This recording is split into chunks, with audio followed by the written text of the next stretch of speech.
You got the rain? Do you think it was all that rain talk? Could be. Okay, it's fetching the stream here right now, so we'll be live here in 2 seconds, brother.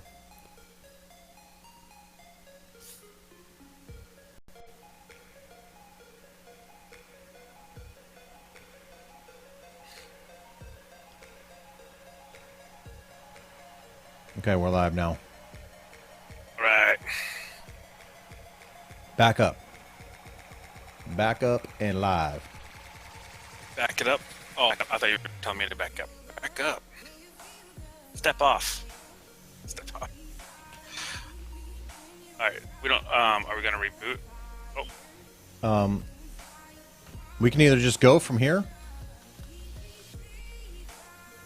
or Give me.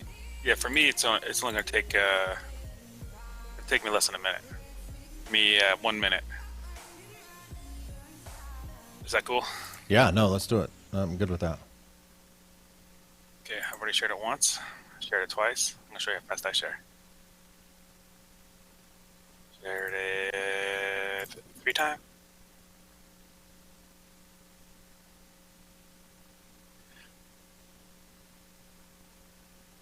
Share it 4 times. Good morning, everybody. Hey, our show got cut off, so we are sharing really quickly again. The show's going to start in about a minute, 1 minute or less. I bet you can hold your breath before and not have to breathe before the show starts. That's how low you're going to have to wait. And if you can't hold your breath that long, then maybe it's time to go see the doctor. I guess I need to see the doctor. I'll be in line with everybody else. I'm turning blue, man. I'm turning blue. Yeah, it's funny. I used to be able to hold my breath for like a minute and like 20 seconds or something, back in the day. I could probably do I just shared it in my timeline like 3 times. to the same My spot. mistake. Yeah. Oh, my goodness, Right. man. I'll have to delete some of those posts, obviously. It doesn't matter. I mean, it's your timeline. You can delete them later. Don't. Yeah. I got 2 more shares to do. I'm trying to get to the paste part. There we go. Something went wrong. We're having trouble playing the video. So, are we still on live? Yes, we are on live. Okay. That's okay. 8 more seconds, right? And then I'll be ready. I can breathe again. If you want to do 3 more, that's... All right, I'm just going to share it to a couple here. a couple of the good ones. And it sounds The watches. like we're not having any background music. It sounds kind of like it sounds strange because I'm used to listening to that All right. background music now. All right, I've shared it. Done. Okay, I'll do like the dealers at the Vegas. Let me do that. yes. The dealer cards like this. Haha, nothing up my sleeve.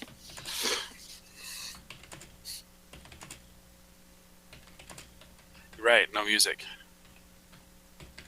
We're about ready to start. That's what's important. I'm ready to start. It's Okay. cold outside. It is cold outside. Maybe it's cold in here. All right, let's do this, man. I'm done sharing too. I'll share afterwards. We've had our viewers done wait sharing. long enough. Let's do this. Yep. All right.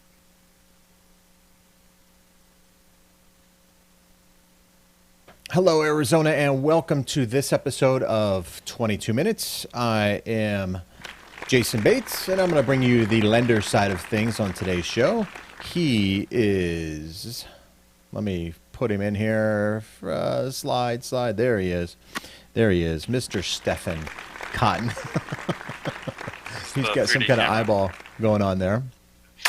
Oh, that was very smooth. I'm going to just put that down. Good morning, We're on- everybody. All right. right. Nice work there. Hey, you're still on here, but that Smooth. smooth operator. And we're going to merge this over here in 2 seconds here. Here we go. All right, there we go. right, Had to reset the clock there. We've had some technical difficulties here this morning. Facebook kind of stopped doing our live stream for some strange reason, so I had to restart that. So apologize about that. So we're a little late on today's show, but we got a lot to cover. a lot to cover. This is the Monday news, top newsmakers in real estate episode. So stick around for the top news if you want to know what's happening in the real estate world. Hey, if you're a first-time watcher, thank you for tuning in and watching our show. We know there's a lot of stuff out there on Facebook, Facebook Live, YouTube Live, that sort of thing. There's a lot of material out there, but you chose to see us and watch us, so we do appreciate that support, 100%. Hey, if you're at our Facebook page, like that page if you would for us. That helps us help you, right? You help us, and then we help continue the show and bring you this valuable content. So with that, we got a lot of stuff to go. We always do a tweet quote of the day. I know I'm talking fast, but we got a lot of stuff to cover. So let's get to today's tweet quote of the day.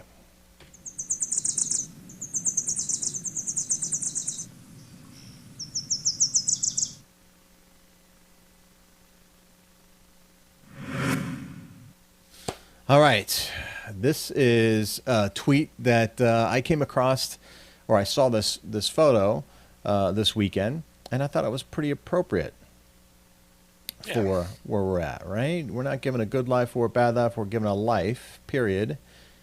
It's up to us to make it good or bad. So we're here to help make your life good by getting you into a home. So that's what we want to do. We want to get you into a home. That'll make your life better, I think. Yeah. Right? Get some equity, build some net worth, sell that place, make $50K, let your kid go to college with the money you made. I don't know. There you go. That's a lot of people do that. Hey, we started the show, then kind of started this rebroadcast or whatever. So for all of you who saw the old one, and hopefully you're jumping over to this one, we appreciate that. Yeah. Sorry for that inconvenience there. Hey, let's do this. Let's get to Monday's top newsmakers. All right. Right on time. Right on time.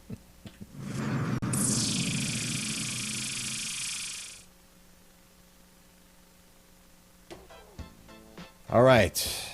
Here we go. This guy. Who's this guy? Who is this guy?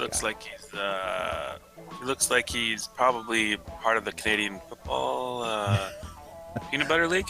Yes, he is. He is. Henserling. I can't pronounce this guy's name, man. Henserling tells Cordray to commit or quit. If it don't fit, you must quit. Speaking of OJ, right? House Financial Services Chair Jeb Hesserling publicly told the CFPB Director Richard Cordray, who we see here on the screen, that he should either commit to serve out his term until 2018 or quit. Many believe Cordray intends to bow out at any time to run for Ohio governor. Henserling is the governor of Ohio, my home state there. Henserling is claiming that Cordray's imminent departure is making him a lame duck that is losing any ability to be productive. Imminent. I tend to agree. Yep. Or imminent, sorry. Right. Yeah, imminent. I tend to agree. If your mind is somewhere else, get out. It's like the people that give you like a 2-week notice, or they got 3 months to retirement.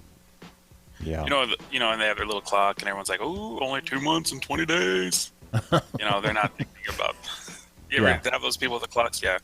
I remember a few people that back in the day that, all right, I can't believe it, 8 more days. I know. So you get to sleep in and say, what now? Their head's not in the game. It's good that he's going to run for office. Yeah, run for office, do your thing, more power to you, right? All right, next one here, debt-to-income ratio. We announced last week debt-to-income ratio is going to be on the increase, right, for Fannie Mae, July 29th. Fannie Mae going up to 50% from 45 to 50. Kind of like that lower temperature from 75 to 80. Right. They don't catch the joke because they weren't on the, for those that weren't on the first show, it's 75 degrees here in Arizona right now in Goodyear, and it's going to cool down to 80 tonight because it usually gives you the high and then the low. So the low today is going to be 80 according to my app. Yeah, right. You need to take a screenshot of that and tweet it. Hashtag, thermostat.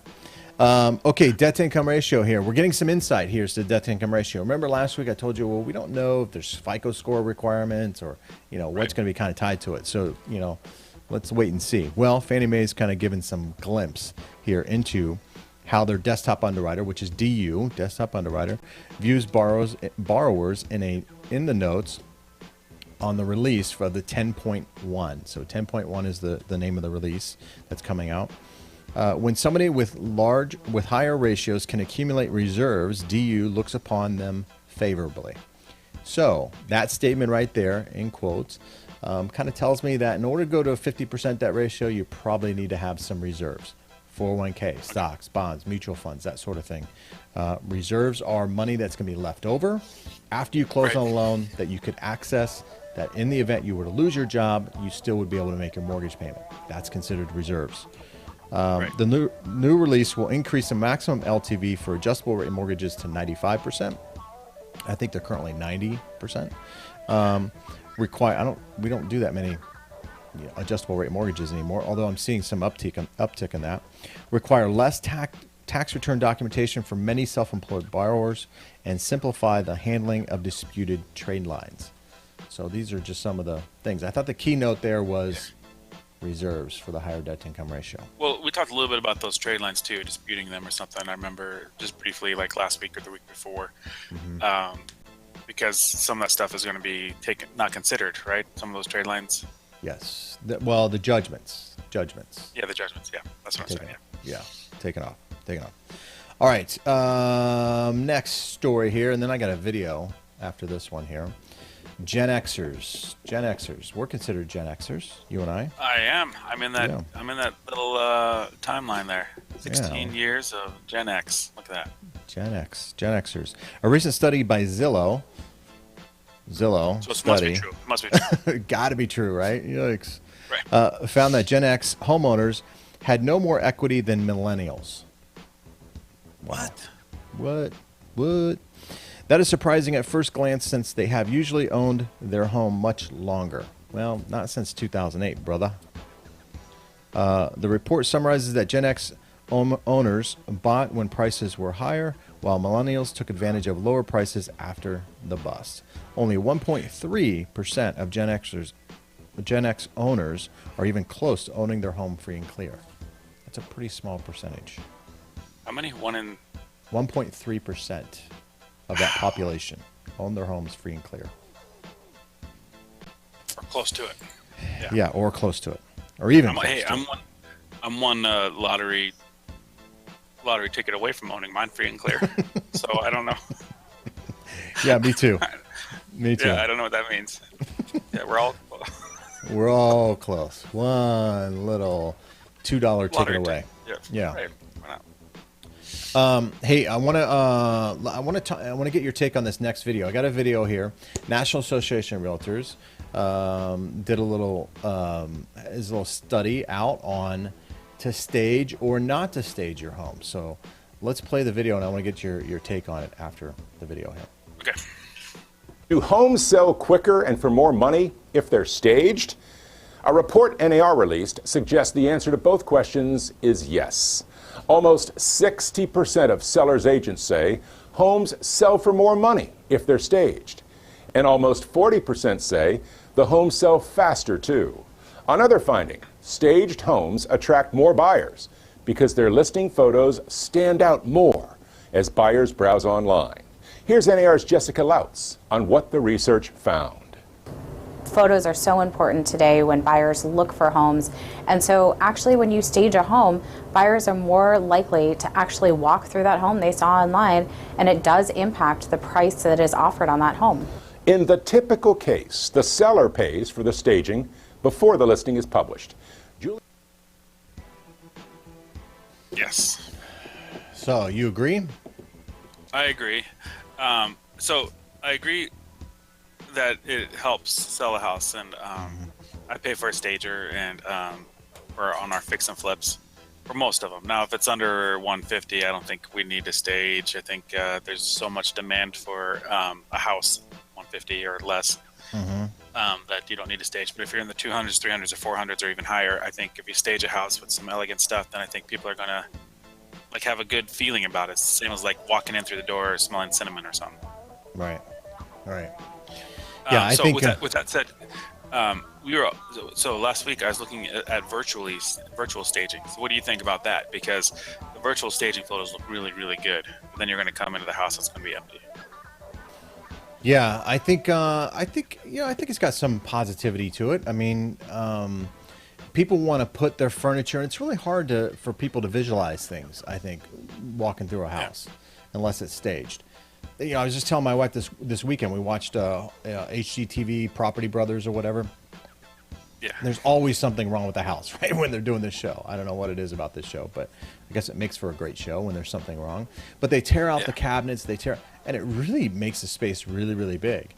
And so visualizing, even like a fixer-upper or whatever, you do a lot of fix and flips, visualizing new things in place of old things can even be difficult. So to have that virtual deal, I think is a good starting point for somebody to say, hey, this is where the chair would be. I don't know if they really get a sense of the space, elbow space, other than walking through it from the pictures. But I think the layout, I think it's good. I think it's good. It helps to decide whether your furniture can fit there or not. Right, absolutely. Well, virtual reality is going to take place too, right? We're going to start seeing those. Where people can actually walk through. There you go, 360 cameras. So I think it's good. What I thought was surprising, what she said in this, which I don't know if everybody picked up on, was that when people go online to look at photos, right? Yeah. So a lot of people, that's where they start their home searches, online. So now talk to me a little bit too about, we put out on Wacky Wednesdays, right? Some ridiculous photos of real estate that are around the world, around the country. Staging is not just for empty homes, my opinion, right? You want to capture some of those trends. We talked about Trending Tuesday blues and that sort of thing. Maybe throwing some blue pillows in on your thing to, help capture. We have a lady that will come into the house and actually walk the house as is, and give you a list for each room, like declutter this, take down this photo, put something blue up here if you have some plants or something. But she'll tell you move the chair 3 feet to this way or something. So with what you already have, and so that's a good thing to give to somebody that might need a little help. If you walk the house as a realtor and you can say, okay, this is a beautiful house, you got some nice stuff, let's try to declutter it, make it even show more. Every time we do that, the music stops, and I feel like it's I know. I got to get the music scary. on you too. I know. No, it's all right. We'll put the music on. Yeah. Whew, thank goodness. Distraction. No, Sorry. But yeah, no, it's all good. Man. Live. Yeah, but what I was saying was that it's not necessarily new stuff. It's what you already have working for you. If you already live in the house you lived in, let's make it look presentable or better. Just rearrange it a little bit. Sometimes, people put a king-size bed, because they're big people or whatever. Put a king-size bed in a room that probably shouldn't have a king-size bed in it. So, changing that out maybe can show the room as a bigger room rather than a small, tiny room. So there's little things like that can be done that can help sell your home for the highest price. All right, next one here is, if I can get to it there. No. House of Dollars. House of Dollars. Foreign buyers. Foreign buyers snapping up a lot of real estate here in the United States. I don't know if that's a good thing or a bad thing, man. Still. Yeah. I don't know how to take this. We hear a lot about issues with foreigners these days, mainly in regards to jobs. There's another impact of foreigners, and that is in the real estate market. When our real estate market imploded, foreign buyers bought a large share of U.S. real estate. The top buyers are Chinese, with Canadians in second place. Had a lot of Canadians here in Arizona. A lot of Canadians. I don't see that so much anymore. At least here, I don't anyway. I don't hear the need for it. Not during the summer. Yeah. Canadian they're buying north during the summer. Yeah, exactly. They're up in the cooler weather.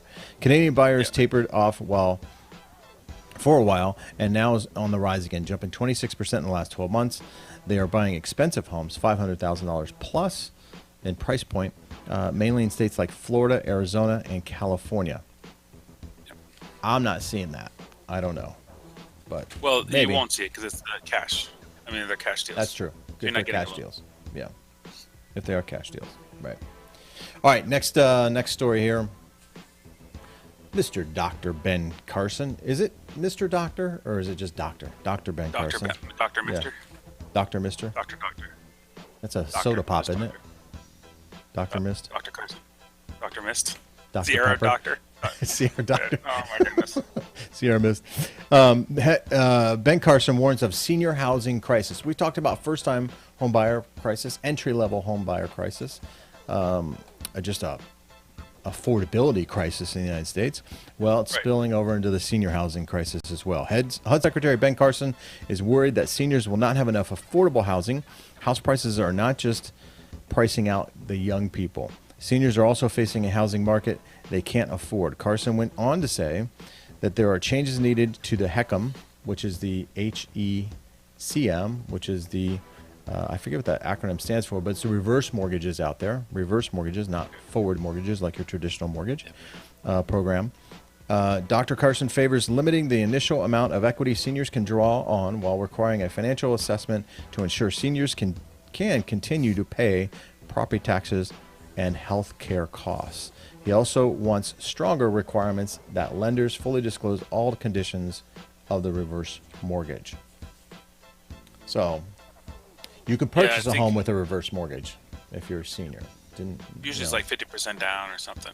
Not quite that. I think it's dependent upon age and how much you want to get back and that sort of thing. But yeah, well, I think 50% is the minimum, or not the minimum, the maximum. No, yeah, you can go. I think up to 80%. I believe it is, depending on the age.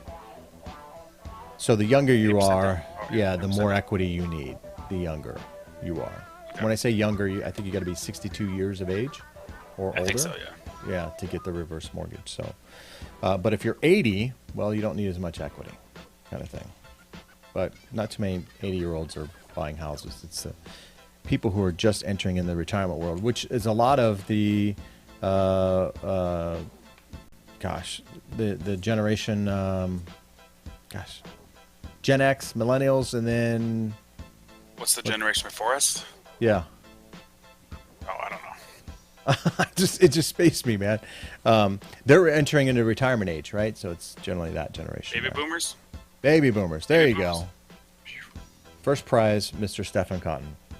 Hey, I got another video here that I want to play for us. Okay. And this has to do with your loan documents. Your loan documents here. So play the video and I want to get your take on it here after that. Loan documents. Loan documents. Oh, let me start it from the beginning. There we go. Here we go. After 2 years of confusion, finally, yes. Lenders are now allowed to give real estate agents the closing documents. The federal government just confirmed once and for all that lenders can provide agents a copy of the closing disclosure during a home sale. That's a good thing, because the agent can now help their clients make good decisions about the transaction. That's something agents have always done, but there was a confusing period after the Consumer Financial Protection Bureau changed the closing rules 2 years ago. Since then, lenders have been reluctant to give agents a copy of the closing disclosure, saying they were concerned about violating federal privacy rules. NAR worked hard over the last 2 years to get the CFPB to clarify that sharing the closing disclosure is a customary practice. And last week, the CFPB issued a final rule that left no doubt about it. When does that go into effect? That's good. I think it's in effect now. They put the rule out there, so it's in effect immediately. That's typically how it goes with the CFPB. I feel a sneeze coming, but before it comes, I want to tell you something. That's you. Okay. You. Yeah, it went away. Oh, I felt it coming. I felt it. The issue has been for the last 2 years, because before this, we were able to say, no, this isn't right, or change this, or because the buyers come in with all these questions with these numbers. What does this mean? And as a realtor, you can kind of sit down and say, well, let's figure this out together. We hadn't been able to do that for 2 years. So kind of like leaving our buyers hanging, with the trust of the title and the lender without knowing what's going on, the last little part. So this is really nice. This is nice to kind of circle back around, because when I'm a realtor, we show houses, we get together, we do the inspection, and then I'm gone. Because now it's the lender and it's the title. And then usually at closing, it's nice to okay, let's look at the final things and get back together. But especially if it's a lender that you don't typically work with. You don't have that Yeah. trust, you don't have that relationship with. This is good. And for a home buyer out there, if you want a second pair of eyes, I always say 2 heads are better than 1. Show it to your realtor. Give them that closing disclosure, sometimes referred to as the CD, not a compact disc, but actually a closing disclosure. So when you get that, and that has to be issued to you as a consumer within 10 days of you actually closing on your loan. Once you get that closing disclosure, you have 3 days in which to review that to make sure that you're comfortable with the amount of money you have to come to close and the terms of that escrow, if you will. So have your realtor who looks at this and is familiar with these sort of things, have them take a look at it and get a second opinion. Also, if you have it, get your loan estimate, LE, sometimes referred to, that's issued at the beginning of your transaction, and compare that to the CD, the closing disclosure. They should be pretty doggone close to one another. Not going to be exact, but they are going to be pretty doggone close. And if there's any changes, then you can go back to the lender and say, hey, wait a minute, what changed here? What is this? What is that? And kind of take it from there. Yeah. So if it changes for the worse, if it changes for the better, then shh. Yeah, be quiet. Don't say anything. Yeah. Wait a minute. Why? This is $100 cheaper. Exactly. It is $100 cheaper. That's a good thing. But hey, that is something that you should be utilizing your realtor for. It's not just the house, but also have them take a look at the loan documents too. I think that's a good thing. This is a good one. I like this for the consumer. Nothing but a good thing, man. All right. Ain't nothing but a good thing. That's going to wrap it up for today's show, which Wow, we hit a lot of information. Yeah, we went through a lot of information. Hopefully we didn't go through it too quick, but if we did, rewind. Or, even better yet, reach out to us. Call us. Our numbers are below. You can message us. Yeah. You can head over to our Facebook page and message us directly on that Facebook page and contact us. If you'd like to write your comments below the post, hey, we encourage that as well. So please reach out to us. We'd love to help you in your piece of the American dream. So if you're looking to buy, sell, refinance, or invest in property, Stefan's really good at investing in property, which people think is dead here in Arizona. It's far from it. Far from it. There's still a lot of great deals out there in Arizona, and probably anywhere where you may live. But in particular, if you're looking here in Arizona, we want to be your team of choice, so please reach out to us. We'd love to help you out. All right. I like it. That's going to wrap it up for today's show. Hey, thanks everyone for joining us today on this Monday Newsmaker. We're going to be back tomorrow at 9 a.m. to cover some trends that are happening in the real estate world. So please join us for that live episode as well. Until then, everyone have a great day. Stay dry out there and stay warm. Right. Keep your body temperature above 80 degrees. Right. It's going to cool down eventually. Yes. Yeah, it's going to cool down. All right. Take care, everyone. All right. Bye-bye. Thanks, everybody.